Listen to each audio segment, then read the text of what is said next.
Well, what can I say? Very, very good college football game. Have a lot of respect for Georgia Tech and the problems that they face and from preparation and all that, but just really proud of our players. And we spoke about all week long about a will to win. And that was kind of the thing, is that, you know, with Team 121, we'd find out our will to win. And we knew that this was going to be a game that you had to show some resolve and some grit, and you had to play complementary football. And in the first half, obviously offensively, I did not think we played to our standard and our expectations. We had way too many negative yardage football plays. We were 3rd and long way too many times, and we had way too many drop passes on the perimeter. And you know, the second half, obviously Marquez Callaway, what can I say about that individual? He sparked us and made some very, very key plays for us, obviously. And then the resolve and resiliency of the defense, you know, even though we gave up the amount of yards rushing, we still managed to force 2 takeaways, and offensively we didn't turn the football over, which is paramount to winning the football game. But again, I think this football team showed our grit, but we're continuing to evolve. And you know, we talked about 3 games in 13 days. We have to turn around now with the short work week and get into Neyland Saturday afternoon. So we have to get a lot better and make tremendous progress, but just really proud of our players. All right, thanks, Coach. Raise your hand. We'll get you a microphone. All right, we're going to go right here in the second row first, please. Butch, is Paul Bain normally a guy who's on that kind of field goal block team? And I guess you could talk about that guy, just, you know, not a guy who gets a lot of accolades or whatever, but he made a huge play. Well, what can I say about Paul Bain? He's a walk-on, pays his own way for school, has 2 jobs to make ends meet. And, you know, we put him on there, and I tell you what, just coming from the locker room, he got probably the biggest cheer and respect from our players. But I respect him so much for him as a person and what he means to our football program. And obviously, he had a big hand in helping us win the football game tonight. Okay, right here, Dan. Yeah, Bush, when you look at the first half of last season, you played games like this, you start off with another one. Why is it that you guys attract chaos, I guess? I don't know. I think you can go the other way. It's all in how you tell the narrative, and maybe our program has great character and grit. And, you know, these kids believe in each other. And, you know, the amount of players that kept walking by me saying, "We got you, Coach. Coach, we got you." So, again, I think it's how you tell the narrative. I think this is a football program that's built on character. It's built on grit. It's built on belief. And we found a way to win when we didn't play our best, but a lot of that is a tribute to Georgia Tech. I think also we play some pretty good opponents on our schedule, so I think it's a combination of all that. But again, we have to get a lot better in a hurry.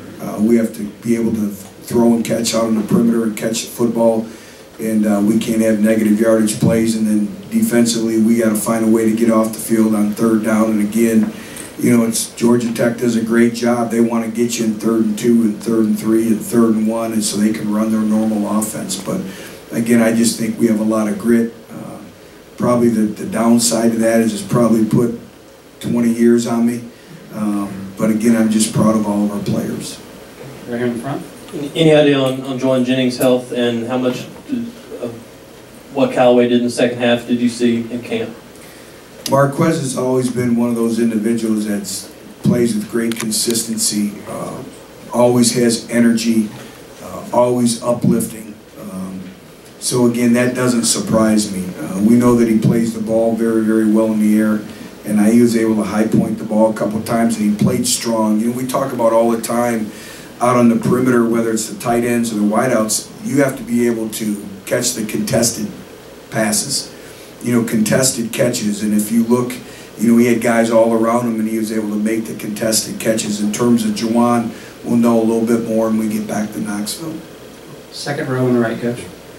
Coach, the quarterbacks, did you consider Garantano at any point? And then also, if you could just talk about John Kelly tonight, a guy that obviously you put a lot of faith in. Yeah, well, we knew our positions were going to be minimal in this football game, and we needed consistency and we needed continuity. And you know, it's just the ebbs and flows of the game, and you know, when your receiving core's down some guys and all that, you know, the last thing you want to do is continue to make changes. And, you know, we had some offensive linemen go down, and we had to put some new guys in there, and they did a remarkable job of being ready, and then the guys battling back. And again, Jared will get his opportunity, but each game is different in and of itself. In terms of John Kelly, what can I say about him? You know, as much as Marquez Callaway sparked us, John Kelly sparked us as well. And he played with passion, he played with energy, he played with a toughness, and again, I played with a great will to win. Right here. Coach, can you talk about Rashawn Golden's forced fumble there late to give you guys an opportunity to come back and tie, and also Daniel Batuli with 23 tackles? Yeah. You know, Rashawn's been doing it all camp. He's had one of the best camps of anyone on our football team. This entire off-season, he's dedicated himself with Coach Gullickson to getting bigger, stronger, faster, watching his nutrition. And that was a key play. That was a pivotal play. And it gets back to complementary football. So it doesn't surprise us. We expect that from him. But there's a lot of hard work that went into him generating that turnover. And then, I'm sorry, what was your? Daniel Batuli. Daniel Batuli, when you look, he was a warrior. You know, when you look at 20-plus tackles, what can I say about him? And, you know, our defense played, what, 90-something plays, and you look at that defensive front being cut blocked most of the time. I think that shows some toughness.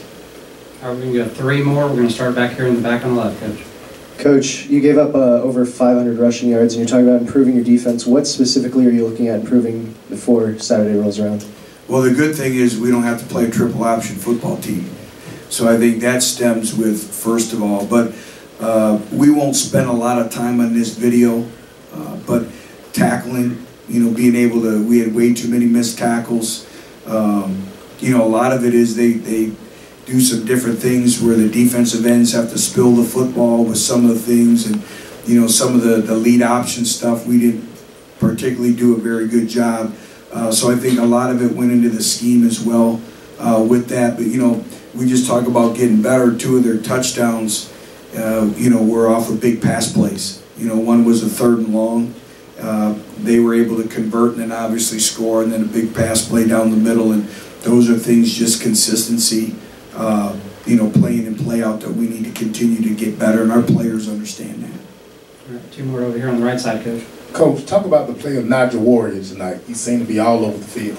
Yeah, Nigel's one of those individuals like Rashawn Golden who's had a very, very productive camp for us.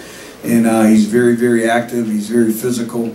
And again, I thought he did some good things in the back end of tackling and running to the football. And, you know, there's a lot of times when you play Georgia Tech, your backside safety has to be able to run because he's the one guy that's unblocked in that scheme. And so he's got to be able to make plays for you.